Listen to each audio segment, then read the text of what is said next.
Yo, what up everybody, it's Tuna.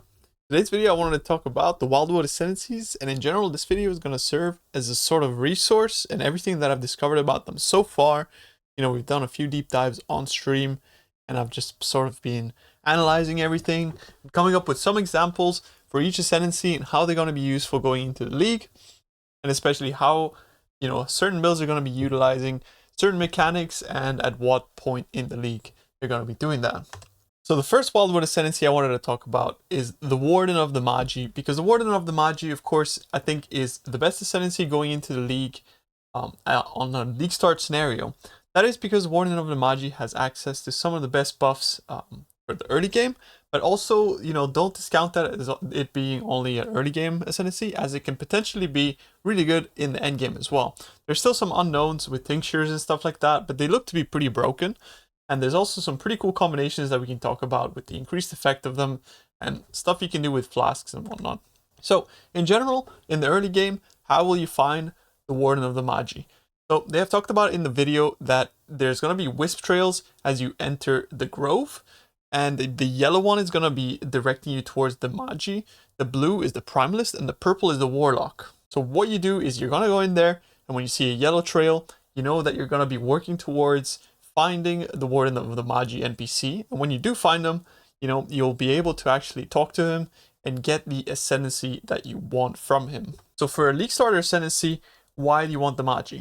Well, of course, I think it's because the Oath of the Magi node here is going to be giving you insane boosts depending on whether you have sockets in equipped armor slots. So for example, if you have no gem sockets in your helmet, you're going to be getting 50% to all elemental resistances. And this can be very useful, for example, as you're walking through the campaign or something like that. And maybe you find yourself like you're just getting Itava's Curse and your negative resistance, and you just want to, get a boost of elemental resistance until you manage to fix your gear. You can just basically unslot the gems from your helmet and put them in your gloves or boots, or, chest armor or whatever.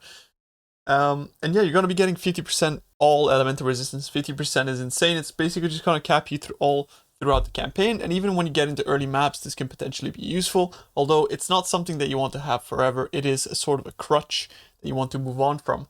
But another one for the zoomers is going to be 30% increased movement speed, because, if you take the gems out of your boots, you basically have, T2 movement speed roll on the boots. And then, of course, when you get movement speed on boots, it's still really good. Having additional movement speed is always insane. Just this plus a T2 roll on your boots is going to be 60% increased movement speed. So overall, that is a crazy amount of movement speed to get for basically just not slotting the gems in your boots. And then one that I wanted to quickly talk about as well is going to be the bark skin. We don't yet have numbers on bark skin, but it is a level 20 bark skin, right? So as soon as you get this ascendancy, it's going to be level 20. So what I'm thinking is that it's going to give you a buff, which is sort of going to be relevant also in endgame. So if you get this in the early game, it's going to be probably a very strong defensive aura, basically, that'll carry you up until red maps. So I think in general, just getting Oath of the Magi as well as a bark skin are going to be really good.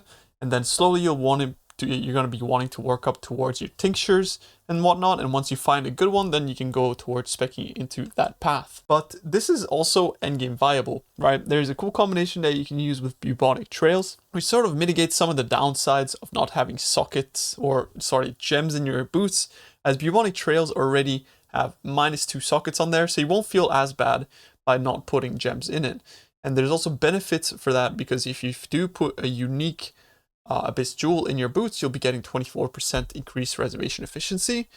Or, if you put a magic jewel in there, which you have to put it because you want movement speed, that's going to be 32% increased movement speed. So yeah, the boots are pretty good. They're going to be very expensive, right? You don't necessarily have to use them, but I just wanted to put that out there as an option for the end game too. Next, once we start finding cool tinctures and stuff like that, we want to definitely be working towards getting Coated Blade, as well as Nature's Concoction. That's because Coated Blade will give us insane buffs to basically to any attack build. So you'll be getting Culling Strike, or essentially other stuff like, killing blows against rare enemies have a 12% chance to grant one of their modifiers for 60 seconds. It's basically going to be a very budget inspired learning. But another cool thing that you could do is, get 30% increase of flasks that are adjacent to your tinctures. So you can either buff a Quicksilver or your defensive flasks, or even a unique flask. if you do manage to find a pretty good one early.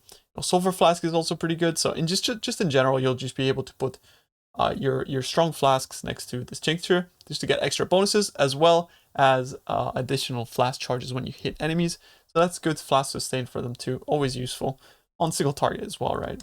But yeah, see, these are some of the tinctures that they have shown so far, but they've been sort of very, you know, on the down low with the things that they've been showing us. So we can't really show you too much yet, but as of right now, we've just been shown some of these things here so you can see. And the main thing that we see is that the implicit is a crazy part about them. So you can get all damage ignite, all damage poison. This is going to be specific to attack hits. So, you know, if you have, you can go with like a two-handed axe and play a poison build with it now or something like that. But definitely something to be excited about for sure, as we don't know what's going to come, right? So, and there's also some cool combos maybe that you can think about in the end game. Just planting some seeds here. So you can get Enduring Sufficient as well, which makes it so you have 75% increased effect of tinctures per empty flask slot. So having an empty flask slot usually really sucks because flasks are insane, but if tinctures are able to actually make up for that loss, right, which is very hard, but if they are, then actually getting increased effect of tinctures might be a worthy trade-off, especially since you can actually get benefits by having empty flask slots, right? In the case of for example, the trader, you're gaining 4 flask charges per empty flask slot every 5 seconds.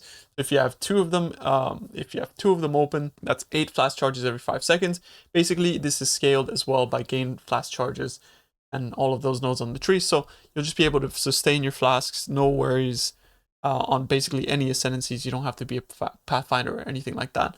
And the next is going to be the micro distillery belt, which gives you 30% increased effect of flask charges, at the cost of it being, you know, -1 flask slot. You know, additionally, this will sort of feel less bad by, you know, you'll feel less bad by having less flasks thanks to this. And yeah, I mean, in general, I think it is a worthy combination to keep in mind for the end game. Next, again, Bark Skin could be really, really good because in the end game you get a lot of armor and evasion. We're not yet sure about what the implications of this buff are, like whether you're getting flat armor or flat evasion, or whether it's a percent-based thing. But it looked like, you know, so for example, how it works is you stack it up and you get armor, and then you get hit, and once the 5 stacks fall off, you get evasion. So essentially it lets it build back up to its armor state, essentially. And then there is a node behind it, which is Lesson of the Seasons, which is going to be giving you 10% chance to avoid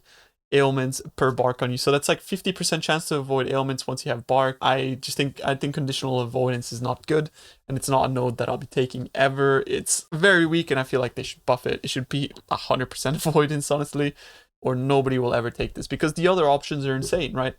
So yeah, I think that node definitely lackluster, and would love to see it buffed before the league launches. So for uses here for Detect Evil. Detect Evil is a funny one.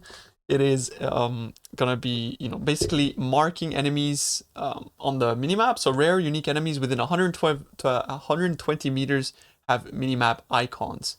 This is gonna be nice for Sanctum no-hit runs. So imagine you're doing a Sanctum no-hit run and you will know exactly where all of the enemies are, where you can avoid, where you shoot towards, things like that, right? So you can keep a safe distance from them and also kill them before they are able to get, you know, before they're able to kill you, essentially. So yeah, that is one really good use for it. And the next is for speed clear builds. This will be really good because, well, I don't want to say really good, but essentially this will be pretty useful because they will be able to just zone in more on their minimap and not look at their screen at all and just pick up loot, you know, basically achieve spreadsheet nirvana and just cookie click their way into hundreds of divines. So that is one way that you'll be using Detect Evil. Pretty cool. Actually, this one just came to mind. I hope that once you enter the Wild Grove, you know how everything is going to be dark around your character?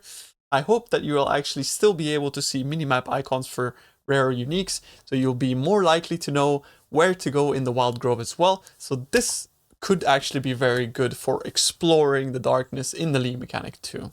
So yeah, definitely another one there to keep in mind for sure.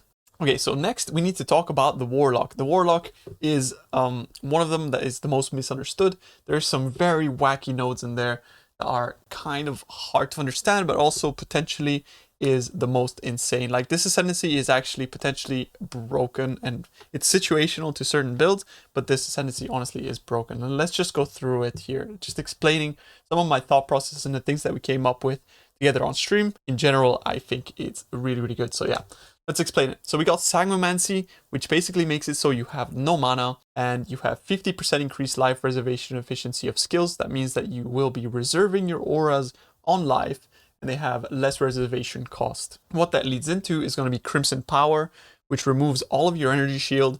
You gain maximum life instead of maximum energy shield from equipped armor items. So you know how, for example, armor items will have a base number of energy shield on the item? This is going to be basically applied to your life instead of your energy shield, which is crazy because you can get up to 600 flat on your chest, and that alone, you know, from your chest alone would be able to mitigate the downside of Crimson Power, which is -6 maximum life per level. So imagine you're level 100, that is going to be -600 life, and that's base life, right? So pre it being scaled by increases and that kind of stuff. That is a crazy node because that includes gloves, it's going to be boots, helmet, body armor, and shield. So that is 4 item slots that you can load up with flat energy shield and all those energy shield stats.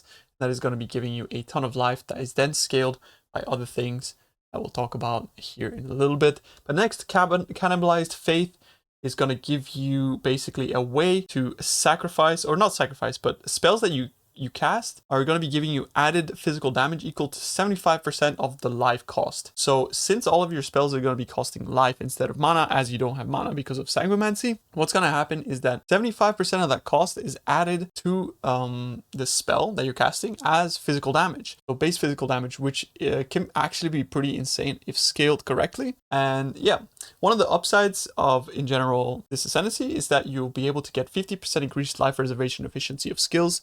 And with Champion of the Cause, you get an additional 20%. And with Blood Magic, you know, you get 10% more life, which essentially leads to you having no downside to Blood Magic. So it's just 10% more life, because Blood Magic, as you can see, is pretty much exactly the same thing as Sanguimancy, outside of the fact that you're not actually getting the reservation efficiency from it. So yeah, you'll be able to get 10% more life from Blood Magic for basically free, at the expense of obviously taking a node. That is pretty insane. You will be able to get a setup looking like this, with 49% reserved. So essentially you'll be able to get Petrified Blood, Determination linked to a level 2 Enlighten, and then you'll be able to get Eternal Blessing and Hatred. Since you are basically only reserving life and no mana, Eternal Blessing allows you to have 100% uptime on a aura at no cost whatsoever. So you just toggle it and it's on. And then you got Dread Banner Generosity, which, you know, is going to be extra amount of mitigation for you. And what happens here is that you'll reserve 49% of your life with this setup. So Petrified Blood kind of mitigates the fact that you are reserving life, right? The only thing that actually allows you to go beyond 50% with Petrified Blood is going to be Life Flask. So if you are at 49% life, essentially reserved, what that means is that you have 51% unreserved, and you can actually have permanent overleech, as well as the full mitigation that you're getting from Petrified Blood. Yeah, that essentially sort of mitigates the reservation costs, and in general, it mitigates the fact that you don't have any mana, and you're still able to reserve 2 50% auras, as well as Petrified Blood, and, you know, a banner or something like that. And if you do actually level up your Enlighten to level 4, you can get up to 54% unreserved life, and as you'll have massive life numbers, you know, upwards of, let's say, like 8 to 10 to even 15,000 life with a setup like this, you can get, you know, 2 massive leveled up auras. Like, you know, you'll be able to get a precision leveled up to 20, as well as potentially a vitality as well, so you can get a lot of regeneration. But yeah, it looks like you won't be able to reserve auras, but actually you are, because you are getting so much reservation efficiency. Yeah, you're still able to use Enlighten support, and Eternal Blessing is one of those things that is not really looked at, because in the main game right now, without Sanguimancy, Blood Magic is actually kind of bad. So what they did is they made Eternal Blessing to make it less bad, and now that we're able to double mitigate the essentially the downside of Blood Magic, you can actually make some pretty cool setups. So you think to yourself, why go through all this trouble? Well, that's because you can get a lot of flat life from, you know, body armors. You can get 600 max life on a Val Regalia if you actually get some yes attributes on there. And then of course you have the rest of the armor to get any sort of influence modifiers. as well as, you know, just basically any modifiers that you would find on an armor or you would want for your build. Or otherwise, you can actually use the energy shield on something like the 4th Vow. The possibilities are pretty, not endless, but there is a lot of things that you can do. You get a lot of life in general and also have a usable and strong chest for your build. Yeah, 4th Vow I think is one of the ones that I would probably go for here for sure. You got to keep in mind that things like Ivory Tower do not work because Ivory Tower actually gives you global energy shield, which is not local to the armor itself. Yeah, as you can see here, gain maximum life instead of maximum energy shield from equipped armor items. So it has to be specifically this number here, right? As you can see here, it says energy shield 259. It has to be specifically that number. That is what it's going to be attributed to you as that maximum life. So keep that in mind when, you know, theory crafting these kinds of characters. It is very important. So yeah, this sort of opens up the doors for some extremely broken scaling. Things like Wrathpit's Globe with Dissolution of Flesh, giving you even more life and even giving you, you know, spell damage per 100 max life. And then of course Eternal Youth is gonna need to be there so that you actually have the life that you to sacrifice. And since you are using Dissolution of Flesh, you're actually never, you know, your Eternal Youth recharge is always active. So it is a setup that people have already been using in the main game, but it's even stronger now because of this interaction, right? And you'll be able to get upwards of numbers of like, there's even people that have like 30, even 40,000 life. I think with this setup, you'll be able to get like 30, 40,000 life in PoB. So yeah, there's some pretty crazy stuff that you'll be able to do with Crimson Power and having all of the energy shield bases. Like honestly, pretty damn crazy what you can do. And you got to consider as well that you can use things like Relic of the Pact. You don't necessarily have to go the route of gaining additional spell damage per life spent. So you can just go the route of getting Crimson Power and going for something like Relic of the Pact, just deal absurd damage there with this interaction. But on the other hand, of course, you also have the life cost becomes damage, and life cost becomes damage means that you can actually get a benefit out of spending your life. And there's items that come in mind, you know, like the Covenant or the Replica Covenant, which is actually one of the new ones, which instead of having 29 added chaos is 29 added cold damage. That opens up the doors for builds that are not just physical and chaos based, you know, but you do have to actually convert this base physical damage that you gain through cannibalized faith, right? But things like life tap, which have a 300% cost and reservation multiplier, are going to be converted pretty well into damage. And if you go for a setup that looks something like this, you know, you have Reap, Spell Cascade, Spell Echo, increased critical damage support and power, and life tap, you have a life cost of 1,106, which is pretty crazy. And it's going to give you 829 added physical damage to your Reap, right? So it's like 1/3 extra base damage, essentially, which is insane. It's a lot of damage, but of course the life cost is so high, it must be recovered somehow. But we are Petrified Blood, so we're going to have permanent overleech in a way that sort of mitigates it. But of course, this is a problem to be solved in Path of Building and in game. Builds are going to come out of this for sure. But yeah, I don't think life tap is necessarily going to be ideal for this because the reservation cost is so high. You know, you're going to have like 300% multiplier on your spell. So I think having just a normal support gem in there with 150% life multiplier going to be good enough, as it gives you a higher damage multiplier in general. And of course, like you just sort of have to, once they are able to code this into Path of Building, you'll be able to see which is the correct path to go in that route. So yeah, just a quick example, and now I'm sort of like rambling about this because it's insane, it's really cool, and I'm really excited about this one for sure. So some more interactions are going to be, you know, using a Blood Notch and Immutable Forces, because you don't have any energy shield by default, so it means that you can just pretty much go ahead and grab the Energy Shield Mastery, which sets your stun threshold based on 60% of your maximum energy shield, which is 0. So you'll be stunned every hit, and with Blood Notch Immutable Forces, you'll be basically, you know, recovering 60% of the damage taken from stunning hits. And you combine that with a little bit of recoup, you know, from like Infused Flesh or something like that. You're basically just constantly recovering life from medium to small hits, right? And there's another Caster Mastery as well, which gives you more spell damage if you've been stunned while casting recently. And, you know, this uptime is going to be pretty high pretty much all the time, as long as you're mapping, and in general, like if you're taking like little hits of damage here and there. So yeah, you'll be having that more spell damage of more frequently than not, and that is a caster mastery. So yeah, now we're going a bit crazy here with the interaction, so there's more stuff that we could talk about, but we have to move on here to not make this video way too long. So let's just leave it at that and call it an anyways.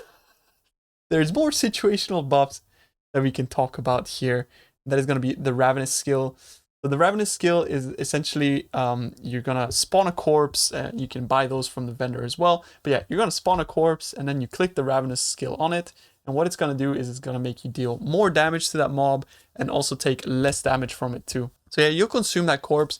There's going to be very specific corpses in the shop as well. As you can see here on the right, there's going to be corpses of Eldritch types, so that if you are a boss killer or something like that, you can consume that corpse, and then you'll have a damage buff and damage, you'll take less damage from, like, say, like Maven, right? I think this is going to be useful for boss killers and things like that, but outside of that scenario, not very good.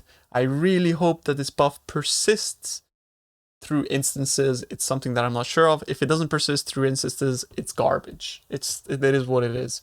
If it does, it's potentially good for boss killers, like uber boss killers, or just in general, anybody that wants to have a little bit of a damage boost for those situations.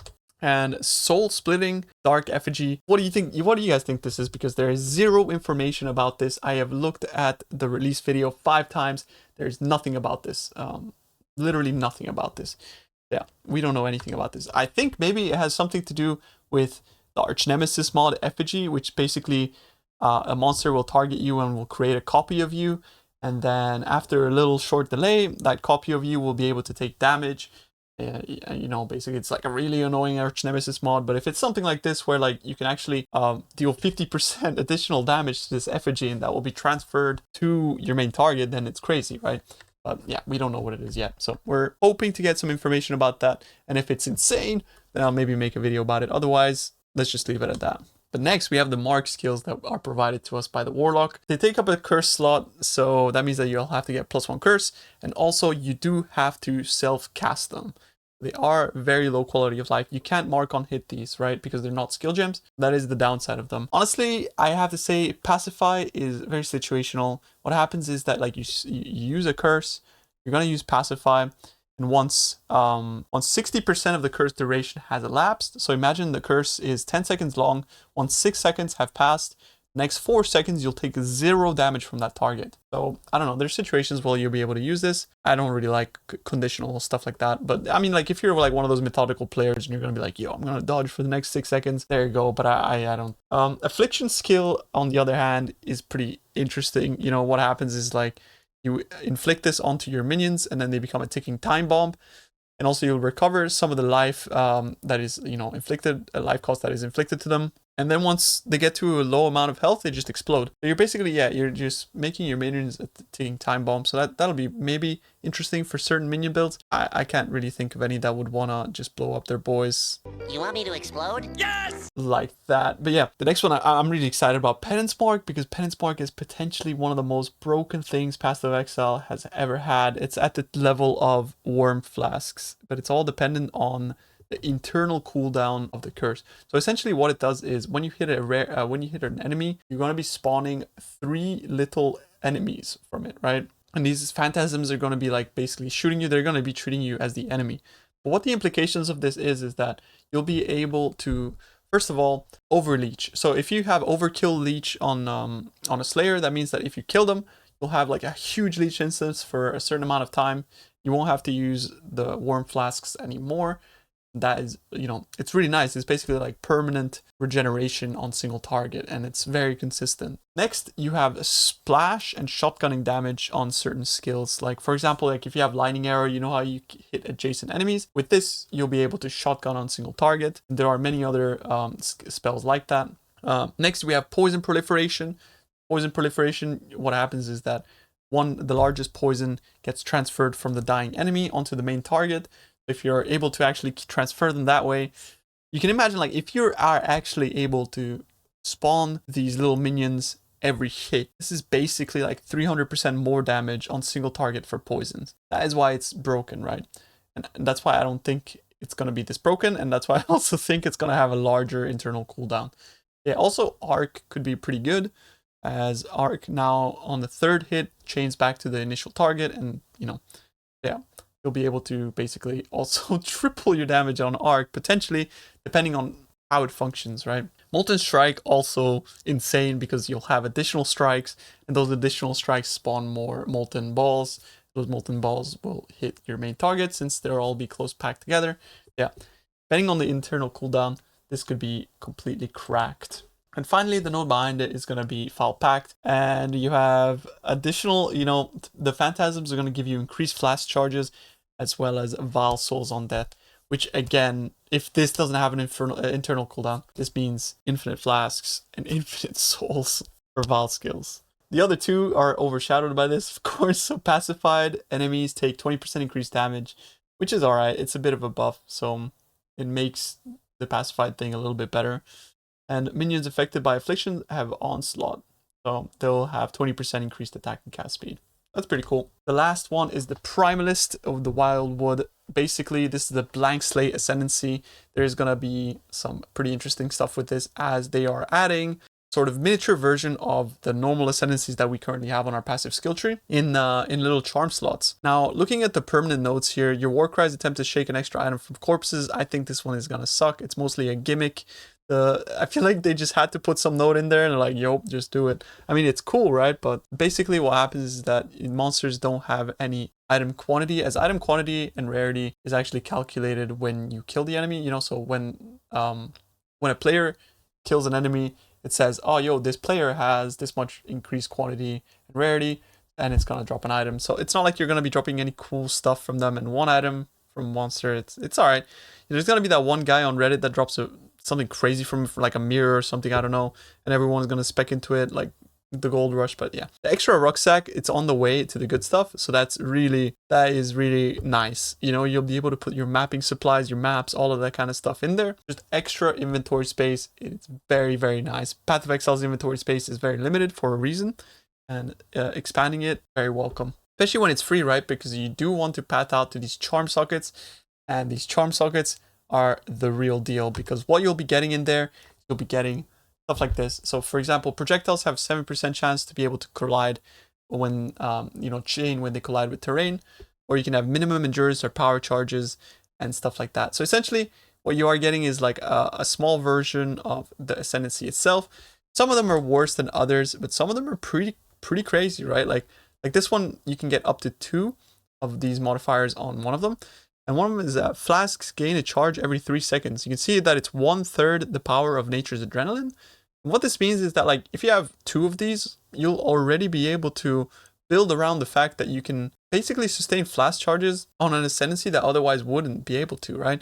If you have 3 of them, you're basically a pathfinder in that regard. You just be able to stack like increased flask charges gained, and you're good. And then you have onslaught on kill, which some classes have issues with actually getting that, and of course, the opportunity cost of using a silver flask is pretty big. That's nice. And maybe this will be like up to 20%. And also you got to keep in mind that then you can stack the same modifiers you can stack, right? So yeah, definitely it could be pretty damn good. Another look at this here, you're getting increased movement speed per frenzy charge. It's pretty weak, but I think maybe you'll be able to get the other ones like attack speed or attack damage. And then you have bomb specialist, it's going to make you take a little bit less area damage. Pretty cool. You have here the Juggernaut's Orson. So movement speed cannot be modified below base value, as opposed to action speed. I imagine if they actually have an action speed cannot be modified below base value. That would be absolutely insane, but I don't think so, right? So if it's just movement speed cannot be modified below base value, that's kind of nice, because the deadly slows, they're not going to be able to slow you that much. So yeah, that's kind of nice. And then melee hits have a chance to fortify is really strong as well, because yeah, you'll be able to fortify on any melee build that hits a lot. So you'll be able to stack up to 20 fortification stacks pretty fast. And then here, I'm just going to sort of skip on by some of these, and I really hope that we'll be able to see some other cool ones like +1 arrow, or I don't know, just to name a few. There's going to be like +1 frenzy charge, maybe. There's maybe +2 power charges. Like, I would love to see that sort of stuff. Here we're getting arcane surge and leech instant. And then we're getting like why I'm thinking about this is because this one's crazy, right? You have 14% chance to explode for a quarter of the life as maximum chaos damage. This is basically like 1/3 of Profane Bloom. It's crazy. Like, if you have 3 of these, you have Profane Bloom. It's really, really good. So yeah, also effective consecrated ground, you create linger for 2 seconds. That's really nice for basically any build that is not a an inquisitor that needs life regeneration. Man, that's crazy. Like stopping once every 2 seconds for then it to linger for 2 seconds. That's very good. Yeah, I'm really much looking forward to these. So I just wanted to end this video by asking you guys, what gang are you? Are you a Warlock? Are you a Magi? Or are you a Primalist? I know where I stand, and that is gonna be the Magi early. But honestly, they're all crazy. Like they're all crazy. I think Warlock can potentially be the most broken one out of them all. Primalist is gonna be insane with high investment, and Magi is also very good, and it's also dependent on how good tinctures are. So GGG. Honestly, you guys have done an insane job. All of these are really good, far from some shitty nodes. But aside from that, man, I'm excited. You can really do some cool stuff with these, and this league is going to be insane. This video has dragged on for too long, so I just wanted to end it there. You guys can probably tell I'm really, really hyped. I was about to swear there. I was about to drop an F-bomb. But yeah, you guys can tell me I'm really hyped. And yeah, thank you for watching, everybody. Hope you have a good day, night, wherever you are. Thank you, boys. Love you. Bye-bye.